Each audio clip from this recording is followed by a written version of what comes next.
Hi folks, I just wanted to make a quick video to update everyone on the latest news. This is concerning the cancer research fraud and the connections to gain-of-function research and this dreadful satanic cult of death that has emerged over the past few weeks as residing over the whole ugly corporate corruption drama.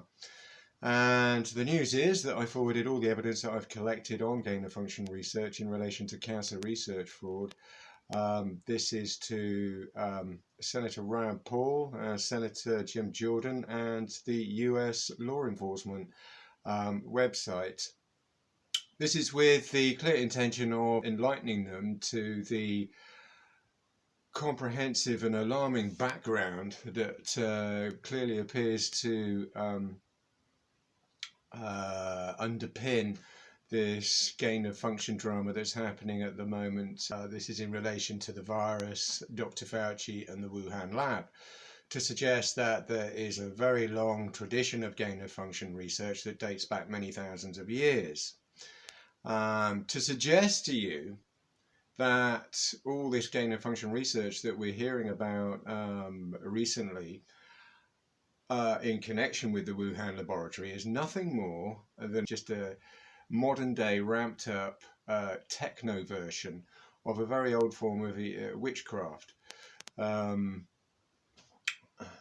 I say witchcraft, I just mean this is using any means possible to suppress cures, not just for cancer, but any other illness, any other terminal illness known to mankind. This can stretch from anything to diabetes, eczema, asthma, to tooth decay. We have evidence, or at least I do, very clear evidence of very sinister, persistent, consistent violence used to suppress cures and destroy knowledge in relation to reversing symptoms and alleviating the suffering of patients. With a view, of course, to making terminal illnesses more deadly, more virulent, and more terrifying, in order to make more money. And of course, this is brought into sharp focus with cancer because, quite simply, there's more money to be made out of cancer research fraud than, or at least gain-of-function research in context with cancer, than there is any other illness. So cancer has been, or cancer research fraud rather, became the biggest scam on the planet. Not just the oldest scam, for that very reason that there's more money in it than any other illness on the planet, which then, of course, then provided inspiration for many other scams. And I suggest to you that this cancer research fraud has spawned dozens of other serious scams, big ones, not just inspired the making of a virus sometime later on, in the future. So, in our present day. So, yes, all that information, that I have been furnished with in connection with gain-of-function research, and I say furnished because I was literally subjected to routine patient beating, 2 murder attempts, an onslaught of kidnapping, brutal torture, intensive suicide incitement, quite simply to suppress and destroy all the information and knowledge that I had acquired on this subject. A really very intensive campaign operated by a number of highly organised individuals with the very clear intention, as I say, of just burying me, basically, with not murdering me, destroying my evidence and getting rid of me permanently for reasons that are now very clear. To suggest to you that, yes, all the abuse that I suffered had a very specific purpose. It was all done by design, and nothing was done by accident, which gifted me, as I say, the evidence on a silver plate, coincidentally, of gain-of-function, the history of gain-of-function research, a very comprehensive, detailed history of gain-of-function research, which then, of course, then gave me a strict moral obligation to report, share, and expose all this evidence on social media. With the relevant authorities, with police, with politicians, and indeed anyone who will listen, with a view to quite simply providing some kind of defence and protection for normal human beings against this medical tyranny. And I say this in light of the fact that there seems to be clear evidence to suggest that Dr. Fauci is still working in collaboration with the Wuhan lab, Dr. Shi, Batwoman, still performing gain-of-function research, and still quite possibly preparing to make another virus. So yes, we have alarm bells ringing at the moment, and I think anyone out there who has information or evidence on gain-of-function research should forward it, should submit it to the relevant authorities. This is not just me, it applies to anybody out there who is in possession of this evidence. They have a strict moral duty to share it with the relevant authorities, quite simply to provide a detailed and comprehensive insight, history and background to help prevent the release of another virus in the near future, because clearly the more ammunition we have and the more information, honest information that we have at our disposal, the more chance we have of protecting ourselves and avoiding further tragedy. That I think is crystal clear.